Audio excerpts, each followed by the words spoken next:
Hello guys I am hello guys I am Om from IIT Bombay. So guys यहाँ पर हमने Caltech university math toughest question of 2022 देखने वाले हैं। सो यहाँ पर हम जाते हैं। सो ये देखो, हम ये 1.1 ये क्वेश्चन सॉल्व करने वाले हैं। हाँ, इतना क्वेश्चन है। सो गाइस पहले देख लो, to the Einstein stein integers, Einstein integers है वो। सो ठीक है, ये सॉल्व करेंगे। नोटबुक की तरफ देखो गाइस। Thank you. तो welcome guys, I am Om from IIT Bombay. So guys यहाँ पर हम Caltech university toughest question solve करने वाले हैं।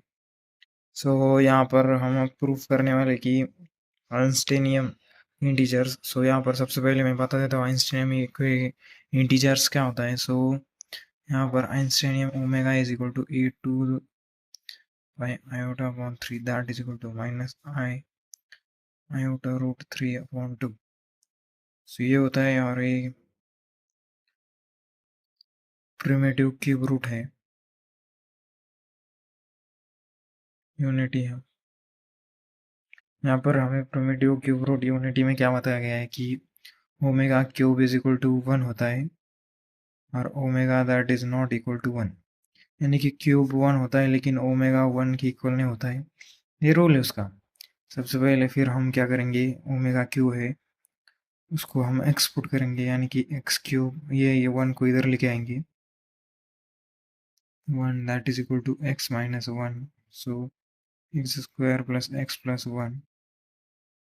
सो इसके बाद हम एक्स क्यूब माइनस 1। सो हमें ये पता ही है कि एक्स क्यूब माइनस 1 का ये रूट नहीं होगा, ये रूट नहीं होगा। एक्स माइनस 1 ये रूट नहीं होगा। सो फिर इसके आगे हम देखेंगे आगे क्या करना है। आगे हम करेंगे कि omega square minus plus omega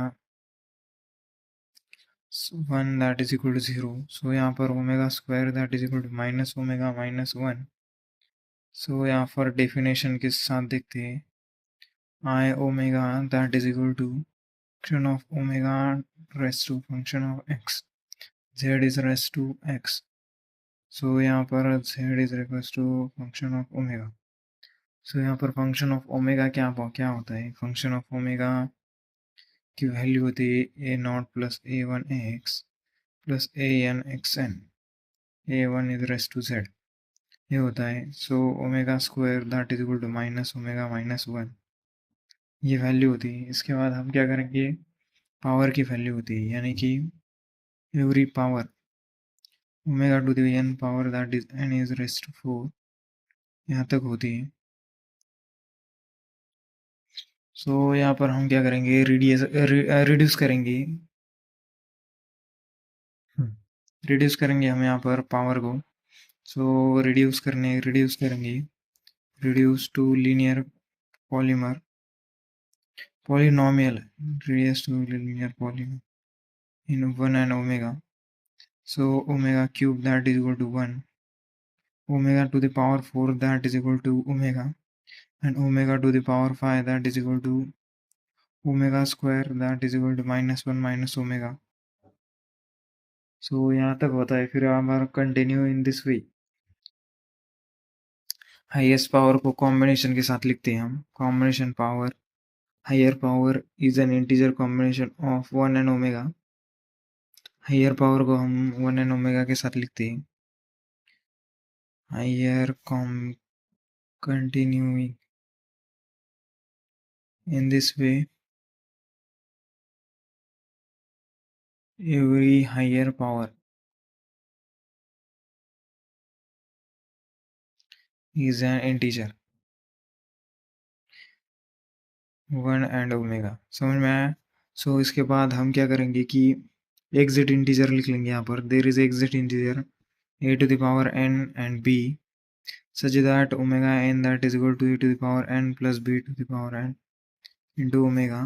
so इसके आगे देखते हैं हम आगे क्या होता है। सो इसके आगे हम क्वेश्चन देखेंगे। सबसे पहले क्वेश्चन में क्या दिया हुआ है, क्वेश्चन में क्या दिया हुआ है यहाँ पर,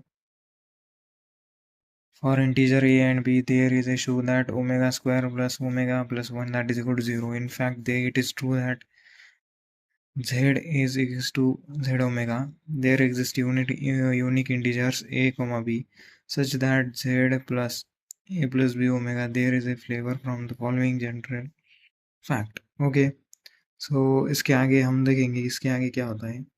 इसके आगे क्या होता है कि यहाँ पर हम सब्स्टिट्यूट करेंगे. यहाँ तक तो आ गया, हमें हम सब्स्टिट्यूट करेंगे. सो फिर सब्स्टिट्यूट करेंगे, substituting into f of omega. So फिर z is equal to k is equal to 0 into n a k omega k. So यहाँ पर k is equal to 0 से n तक a k ओमेगा k की value हमें दी हुई है. हम ओमेगा k की वैल्यू ऊपर से ले लेंगे, ओमेगा k की वैल्यू आ जाएगी यहाँ से ले लेंगे a k plus b k w. ये यहाँ पर ओमेगा n की जगह k डाल दिया सिर्फ. सो यहाँ पर हमने डाल दिया. इसके आगे हम देखेंगे क्या करना है. इसके आगे हम अब इनको अलग अलग करेंगे, इसको इसके साथ मल्टीप्लाई करेंगे या फिर डिफरेंट कर देंगे. So that is equal to k is equal to 0 to n a k into a k plus omega of k is equal to 0 to n. So a k into b k into omega.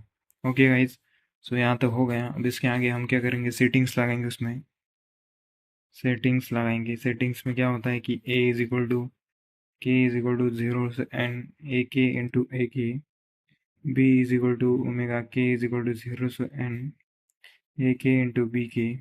सो यहाँ तक आ गया. अब हम इसके आगे क्या करेंगे, z is equal to we get z is equal to a plus b omega. So a b substituting i. यहाँ पर यूनिकनेस देखेंगे आप सबसे पहले. सपोज यूनिकनेस क्या होती है, यहाँ पर z is equal to a plus b omega आ रहा है और plus c plus d omega. हम अलग अलग करेंगे इसको. So a minus c plus b minus d that is equal to omega that is equal to 0. So b is not equal to d इतना कंडीशन से. सो इसके बाद आएगा minus a minus c. So omega को हम अलग कर लेंगे. इसके बाद यहाँ पर हमें ये आ जाएगा b माइनस d. सो फिर यहाँ पर रैशनल क्या होता है यार, कॉन्ट्राडिक्शन पर वो देखेंगे सबसे पहले. विच इज़ रैशनल वो देख लेंगे सबसे पहले. और कॉन्ट्राडिक्शन कौन सा है वो देख लेंगे. So omega is equal to -1 plus i√3 omega upon 2. इसके बाद b is equal to d and a is equal to c. So यहाँ तक हो जाएगा. इसके बाद हम क्या करेंगे, आइंस्टाइनियम इक्वेशन हमारा यहाँ पर प्रूफ हो गया है, क्योंकि हमने यहाँ पर यही निकालना था. ये देखो स्टार्टिंग में हमने क्या लिखा था. स्टार्टिंग में हमने यहाँ पर ये लिखा था कि ओमेगा की इक्वल ये आना चाहिए. सो यहाँ पर ये आ चुका है. मैंने सिर्फ कॉन्ट्राडिक्शन और रैशनल का यूज़ करके ये सॉल्व किया. सो यहाँ पर ये आ चुका है. सो इसके आगे हम यहाँ पे देख लेंगे z is equal to a plus b omega. Eisenstein equations, Eisenstein integers has unique representations. So z is equal to a plus b omega. So thank you guys. यहाँ पर हमें प्रूफ हो गया है कि आइंस्टाइनियम इक्वेशंस करेक्ट है. So thank you guys. कोई doubt हो तो कमेंट में पूछ लो गाइज. फिर भी कोई अलग सा डाउट आए तो पूछ लेना कमेंट में. Thank you.